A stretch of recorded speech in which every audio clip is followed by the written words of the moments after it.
Hi, I'm Joachim Hermansson of Dalarna University. Last Tuesday, me and Romano agreed that I should record this a few days later. That is today. Since I was coughing so much last Tuesday, and I still am. So I hope I'll get through this, and hope you'll forgive me for coughing and whatever.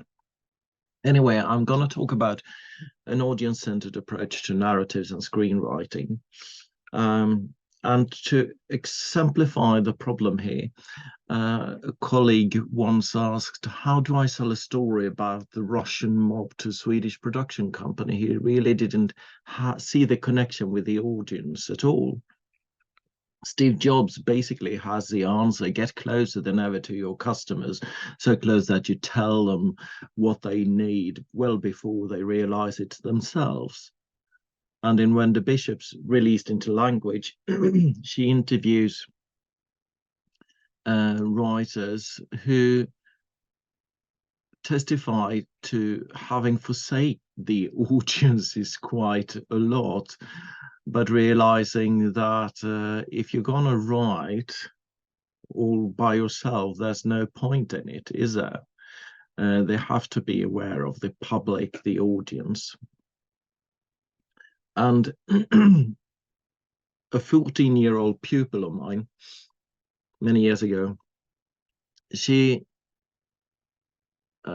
illustrated what happens in the mind of a reader or a viewer, and quite surprisingly, she was quite aware of it when she said, "Now I know why I don't read fiction or watch films. You never know who you will be when you have finished a book or film." So she was a very active, an agent creating the story, not of Quete's disgrace, but a story about herself and her own life, the themes and personality of her own. That was what disgrace was all about, and this is the core of my approach that I'm going to talk about.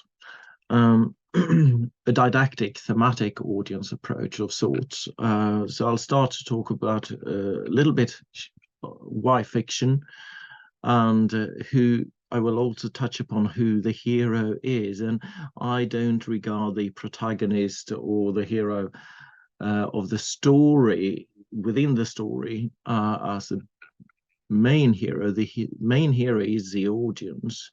The main protagonist is the audience. It is the audience that develops during a narrative. And the writer then becomes a sort of a mentor, provoking, producing a basis, a foundation for the audience to develop with their own agency. I will touch a bit about conventions of screenwriting that I've inherited, and also about my history teaching screenwriting commercials. Based on theory of mind, research, doing research. This is what the students do, that is. And working out the mind of the audience before they bring it into the script. And then I'll touch upon, or rather touch, not just, this is the main point here, theme and structure and didactic rhetoric, structure for hero and theme that I'm using in my teaching, and I found that it gives my students a tool to sort things out in their own minds, working from the outside in, and they enter sort of an empathetic, audience-oriented frame of mind. So why fiction then? I think we consume fiction to learn for life. Basically to become adults in the world, which is a long and winding road of trials. So when we work with fiction, consume fiction, engage in fiction, we handle and think about our visions and our ideals, and not just consume fiction as superficial pleasures, as an escape of everyday life, but to find keys of a somewhat happy state of life, of normalcy, an enduring satisfaction in life, as Patrick Colm Hogan has it. So through the narratives that we engage in, we perform mental low-risk simulations to explore patterns of life, personal ethics, paths for the future, etc. And remembering and negotiating who we are. So whatever fiction we watch, even if it's just Meg 2, we still ask questions subconsciously about who am I, who can I become, how can I fit in, how would I handle situations that are just as problematic but related to my own life. So there's a lot of cognitive processing going on when we watch fiction. Then literature and films, they generate and activate thoughts and memories. So the audience contextualizes what they see through their own experiences, and the screenplays and film then offer meaning potential for them to handle. They offer an affordance, we could say, so that the audience become co-creators and form my stories out of whatever they are watching and reading. This is Greg Almer's term, my stories. I just like it a lot because it's just a mystery and a my story at the same time. So when I started teaching screenwriting, I had with me, from having been a student and reading, a few traditions, which I will present here, biased and simplified. Lots more out there, of course. But first, regarding the audience, filmmakers and writers often think about how the film text will be received and perceived, and this is the main consideration of the audience that I came across. They often focus on character to be followed, which character to be followed, and why they should be followed. That is the character development and ideals, the clarity of the story plot, how the setting is actually logical, and things like that. And also about which is the message that I deliver here. Then actually delivering a message was sort of the key point here. Using the audience as a recipient of a message more than anything else, passively. I also noticed a few traditions of teaching professional identity, screenwriter as industrial worker, from the studio era. It's sort of a technician, or more often in the educations I came across, the artist teaching the screenwriter to be a divine genius and bring forth the divine genius from within. Some were teaching the intermediary of what already exists, taking stories and making them available as screenplays and films. Quite often, also in of course texts about screenwriting, we see these aspects. The screenwriter or filmmaker should be a convincer, preacher, politician, bringing forth a message for others to receive. But what I found missing is the didactic mentor and teacher, provoking thought, stimulating activity, sort of making the audience the active part of the development, and how I was wondering, how can that actually be taught? In teaching, I remember the Leeds conference from Screenwriting Research Network, and of course Swedish examinators and teachers, they often take out turning points, conflict and structure when they do examinations of screenplays, and they comment on plot, character development, complexity, and sometimes of story relevance. But basically, it's all about structure and do we have a round character or not, and is there any kind of development here? What is another approach is, of course, the audience-centered, based on emotions, and functional approach, orchestrating emotions and with tension and suspense, and asking the question, what do I want them to feel? But then there's a thematic approach as well, asking what can I do for the audience?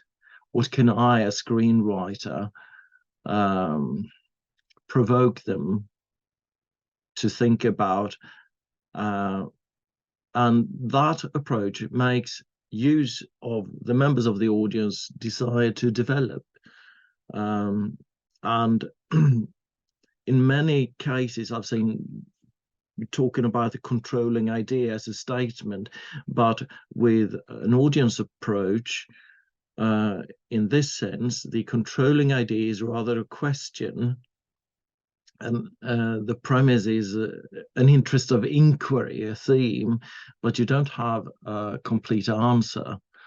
You just have the problem to start with, and the answers must come from the audience themselves.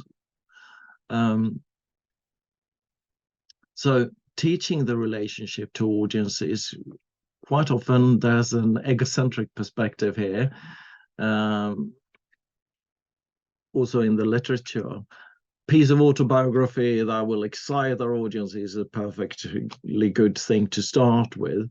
And quite often we see how we should hypnotize or teach how to hypnotize, or writing the audience, creating the audience in the screenplay, making the audience part of its very existence in the screenplay then we see here, etc. And thus creating an emotional bond that ties the audience to the story. We could write to the audience, as Connor exemplifies with speak to the audience. Again, we have the preacher here.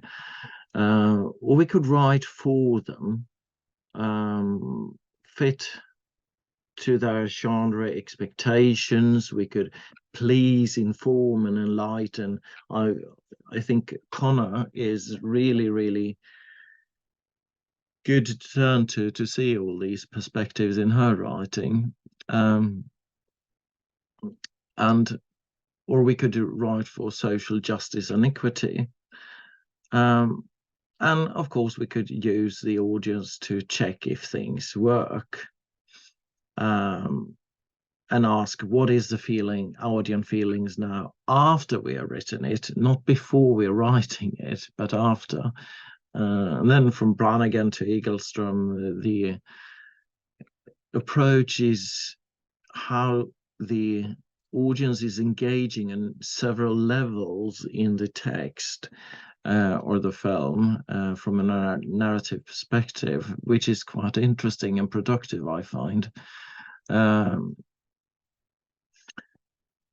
But most often teachers seem to, is my experience, teach from the inside, teaching creativity and passion.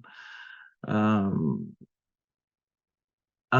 like Iglesias and McKee both say in their manuals, there's always a fear of eliminating the magic if we don't do creativity and passion and start from there. And if we turn to theme instead, creativity is lost, says McKee in Character. And I find that we're selling both screenwriters and audiences short here. I don't find that creativity is lost at all, but rather it is liberated if we start with theme. And my approach then is to start from the outside. And I come from adaptation studies where screenwriters then have a book, quite often a novel, which with its themes, etc., to start with. So you don't start from scratch. And teaching screenwriting for commercials, content and audience awareness is the key, and they are used to breed creativity, to find the idea. The knowledge of the content, the knowledge of the theme, the knowledge of the audience is really the challenge here, which breeds the creativity. Also in academic writing, we have this as a theory how one could actually write using first word to ask what is the reader expecting now, what question is the reader asking now. So if I start a sentence with screenwriters, the audience asks, so what about screenwriters as people is the next phrase. Oh, as people, are they people? Are they not just, oh, what kind of people are they? Ask the audience. So I have to continue with that kind of question with multiple intelligences. Oh, what are multiple intelligences?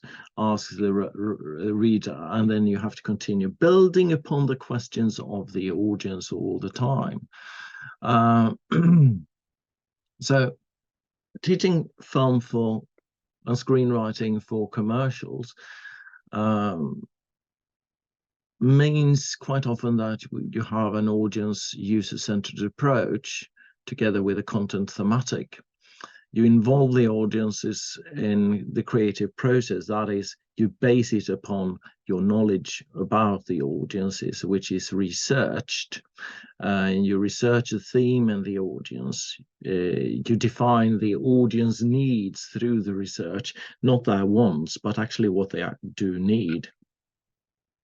And this is really about design thinking. You design a screenplay then to be used. This is very much in line with the idea of the screen idea. And then you adapt the screenplay to the needs of the audience for when you write for commercials. And you start also with researching concept, the thematic problem, the origin of the problem, the development of the problem, how it can be realized, the product concept, the properties of the theme, then the qualities, the values. And in this case, we're talking about general screenwriting. The product is the screenplay, and the theme. So what are the values? What are the social relations that are affected, etc., etc.? So lots of work is done in the beginning to analyze concept, but also the audience, of course. And you start with thinking about the audience as people who have multiple intelligences with motivations, values, needs, and you take them seriously. You just these are questions that we really quite often in screenwriting, I find, teach about the characters that we are going to base our screenplays upon. But on what I'm saying here, we should not construct Langdon in the Da Vinci Code, but we should start with constructing the audience here. And they want to develop, they want to make use of the film for their own development. We should think of them as people who have agency and ability to make use of fiction and who can process the content step by step. And thus the audience is really a rational audience with affordance, active processing, the capacity to do active processing of information. And if we start there, I find that we might produce a new kind of, another kind of screenplays than if we start with the character and just base it on emotions and structure. So what we have here is a user journey, rather, a term that is used in marketing and design theory. So with a hero's journey, the user journey, the audience journey is the key. And then there's the model of communications, of course, not Roman Jakobson in this case. You can see it on the upper right corner with the sender receiver thingy. And looking at the audience as a receiver just makes it passive, an object for whatever we're doing. And I'm suggesting the reverse. So perhaps we should, instead of starting with the writer's life, the writer's presuppositions about the world and people, we could start with the audience's life and what kind of meaning they make out of their lives, and what kind of stories they do, what kind of inferences, the kind of memories, the social cultural world, etc., that they actually do have in their life, and that they make use of as when they are interpreting and reflect upon the films that they actually consume. But then after that, you can come up with what kind of suggested meaning, and the suggested meaning here is inquiries, questions, thematic questions, really. And then you do the research to find all this out, of course. So it's in a way a process that is reversed from Roman Jakobson's model of communication, but it's also circular because once you've moved in one direction, you have to work in the other as well. Otherwise, there wouldn't be a screenplay at all. So when my students do research on theme and audiences, they study lots of sources. They focus group surveys, value surveys, a lot of value surveys around actually that they can access. They do to figure out who the audience actually is. What are people like? They do interviews. They use various kinds of documents, online forum and social media, other kinds of media, newspapers, radio. They study the everyday life and habits of people, not just their own. Then they talk with specialists on themes and with concerned and potential stakeholders. So, and even sometimes they go to big data and all the statistics online, simply to analyze the concept and the audience. And there are several models of doing concept analysis. Of course, you could start by creating a knowledge foundation here, doing information gathering, order it preliminary. This is basic research theory, I would say. And then you do an external analysis, see what differentiates this concept from others, this theme from others, what are other concepts are related. And you can then go to internal analysis and see how can you break this up into sub-themes, sub-concepts, into their parts. What elements does it consist of, actually? And then you start with forming solutions and resulting in a way of reasoning and motivations, and you start writing your screenplay. And this is another model that, well, I don't think I should spend time going through all the models here, but I'll rest here a little while. But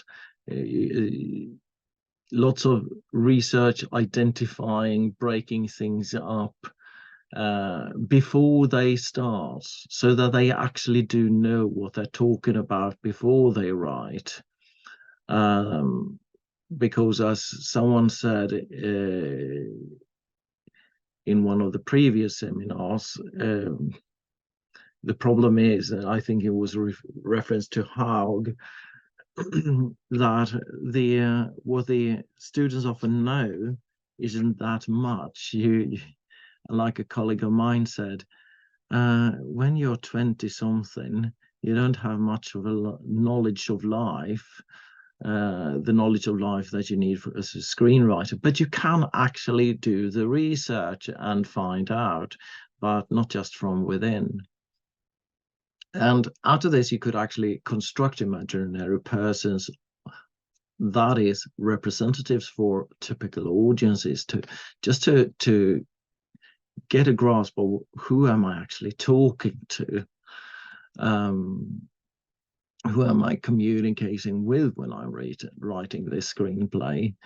And another approach is to also construct, just to tackle as a pre-exercise, tackle what kind of situations would the audiences be in when they are concerned with this theme? When does this occur to them? And how do they meet this theme in life? So you could construct scenarios.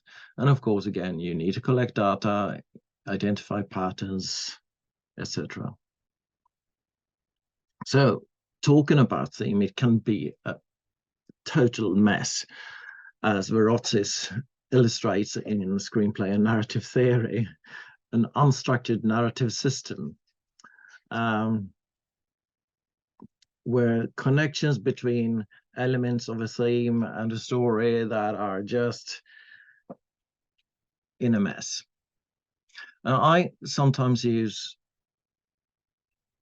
illustrations like the one you see to the left there, that if you have a theme with just one element, you have zero relations, and this can be applied to characters as well. If you have a character with just one trait, it really is flat. It isn't even flat, it's just a dot. If you have two elements of this theme, you have a two-way relationship. You have these two elements and the relationship between them. Still really simple, far too simple for a thematic exploration, I'd say. If you have three elements, you have four relationships, and you have one of which is a triad, and you have the three pairs of relationships. And if you expand to have four elements, you have three relationships between the individual elements of the theme, and then you have the four triads and a quartet. So it becomes quite complex already if you just have four elements. And if you expand then with 5, 6 elements, and you have to set a line there, how complex can I actually make this in my screenplay? What do I want to handle before I end up with Verotti's image? Something that neither I nor the audience can handle. And for instance, I've been doing research on how adulthood is represented, and I found that most screenplays are they actually do tackle even 16 elements of adulthood that I was divided into 4 groups, but quite a bit of a complexity there in most screenplays. However, I don't know if all of the elements here are handled through all the relationships here, but what it needs really, if one dives into a complex theme and asks the audience questions about it, is that you need a structure, you need to orchestrate it, and we all, I think most of us are familiar with the concept of orchestration. McKee talks about the image web, Truby about symbol systems, through characters, settings, event style, etc., etc. And through in the screenplays, we need to organize and orchestrate this web or system, and we do that through the plot. I find this is the key use of a plot to orchestrate the thematic meaning and the thematic progression that the audience can have while enjoying a film in depth. So the screenplay and film, they lead the viewer's focus and meaning making through the emotional response, Hogan says, in affective narratology. And the different parts of story then have different functions, of course. So if an element appears in the beginning, it has, of course, the introductory function, whereas if the same element would occur in the end, it would be part of the conclusion, to simplify. But each part and each element should be then, or could be, I shouldn't say should, regarded as some part of the thematic argument. And of course, conflicts and moral dilemmas, they represent these focuses on themes, not just personal conflicts, but there are thematic meanings in every conflict and in every scene then. And they all are governed by where they occur in the plot, rhetorically, I'd say. So the next step then is to sort of find a structure, and we've seen already examples. I think Paul showed some variations of structures, and the loads of them. And I've found that Christine Thompson's 4-act structure and her idea of 4-act structure is very helpful, because it divides the narrative into 4 equal parts without a giant middle part. And most 3-act structures, they actually do talk about a midpoint, dividing the middle act into 2 sections. So there we are, 4-act structure. And what she says is that the first act is an introduction, and in this case we can talk about an introduction of the theme. The second act, the audience after the introduction is ready for a complication of their own preconceptions, and in the third act they are ready for a development of their understanding of the theme, before they in the 4th act are ready to tackle and reflect upon practical implications and perhaps draw a conclusion that they can bring into life. And again, a lot of screenplays and films, they use this as preaching, and my idea here is that we could use it as a part of an inquiry and let the audience reflect in the screenplay. And above all, we should could make the students use this as a tool, asking questions before they write. So this, of course, is the much debated hero's journey, and I, for one, I agree with everyone who says that this has been misused and simplified. And reading Joseph Campbell's Hero with 1,000 Faces, I find that he says that you don't have to do it in this order. You can skip steps. You can focus on certain steps, and they overlap all the time. So in his world, this is not something that you should use first, do this, do this, do this, do this, and then this, that, and that, like it has been used in so many manuals. Although I actually suggest that it can be helpful to use it step by step if we translate it, because the hero's journey is, there's a parallel between the hero's journey and models of problem solving. When problem solving has been studied, you see that you start with a normal situation, you have problem definition, first act. Then you have the information gathering and organization, that is second act, where you sort good and bad things and organize the problem.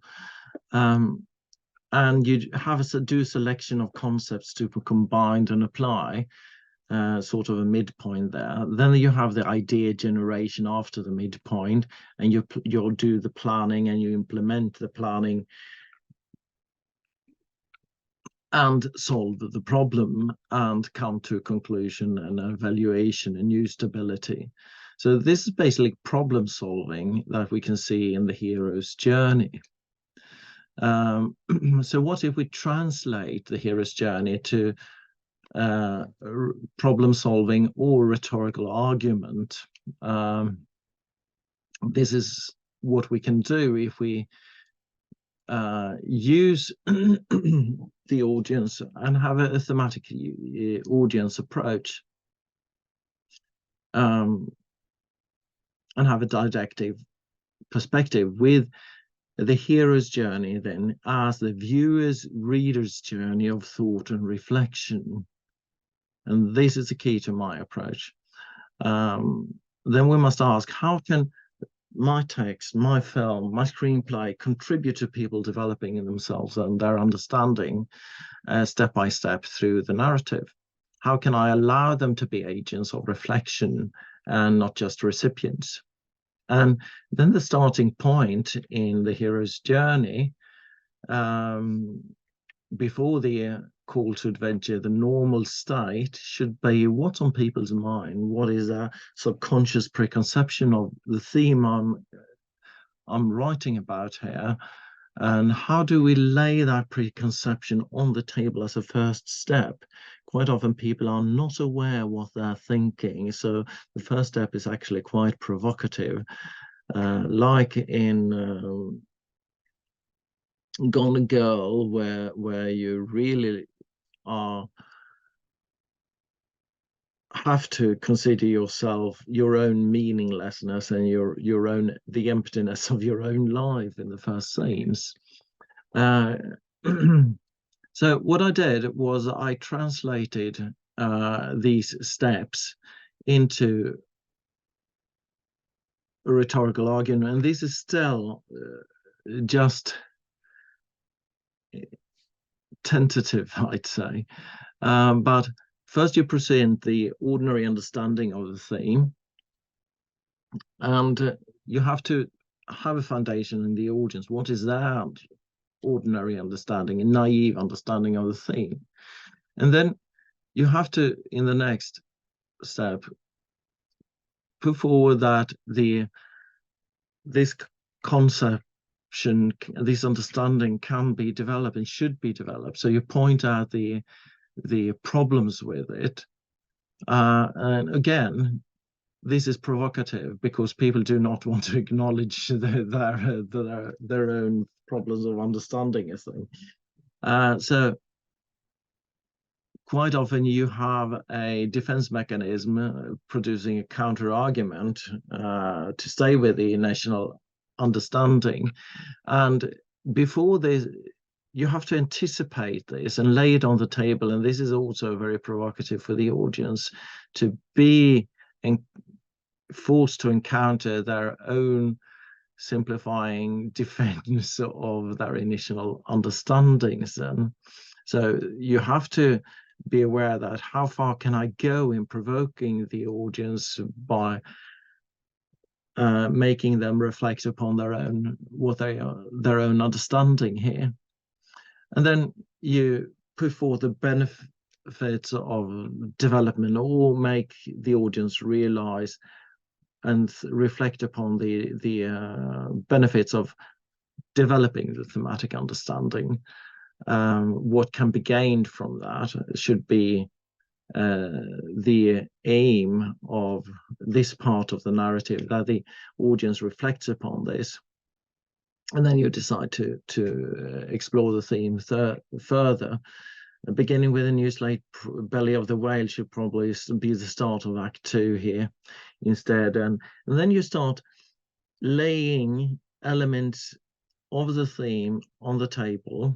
Known and new elements are sorted.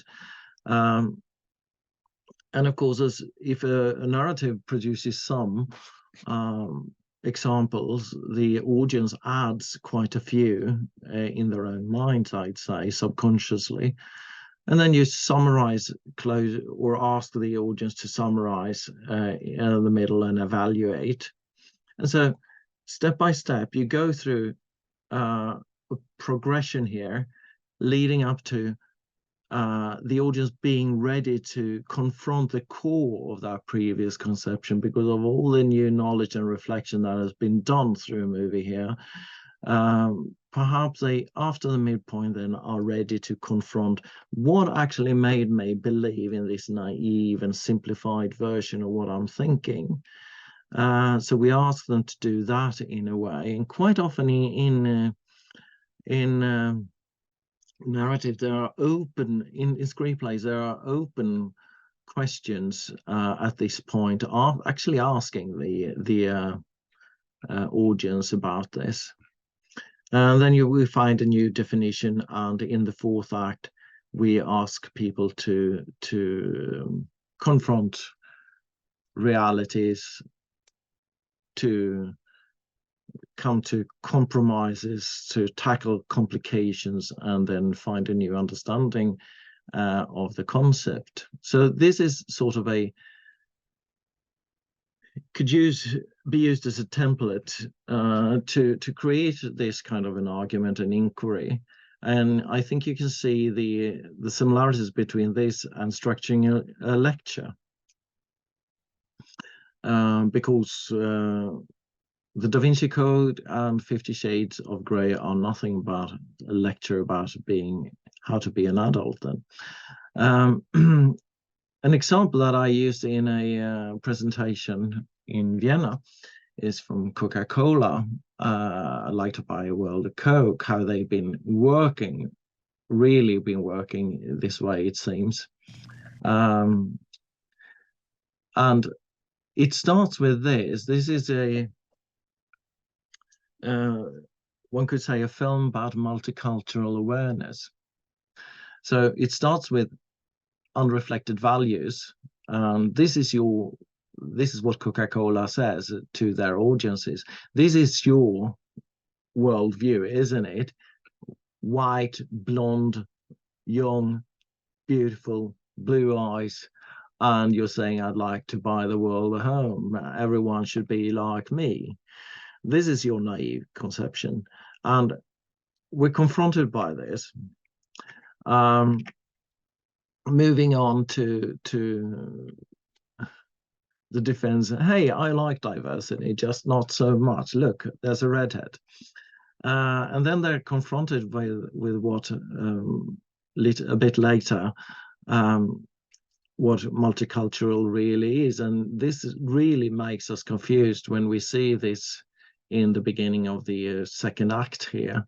So we take stock of various elements or various aspects and have a vision of multiculturalism and what it could mean. But we have to deal then in the third act. I'm speeding here through this presentation to some points of argument. But in the third act, tackling the core, we have to ask ourselves then, what on earth made us think of the world and people as white, blonde, and blue-eyed, just like me?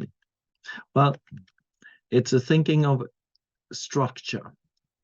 You and me, we and they. And so in this part, they show a picture of people in structured lies divided, and this is a key problem of our conception. They basically say this is why you go wrong, because you want to have everything in straight lines and structured like this. And so we have a new perspective and a conclusion that, of course, the real thing, reality, if we don't simplify it, is not just Coke, but a world of multiculturalism.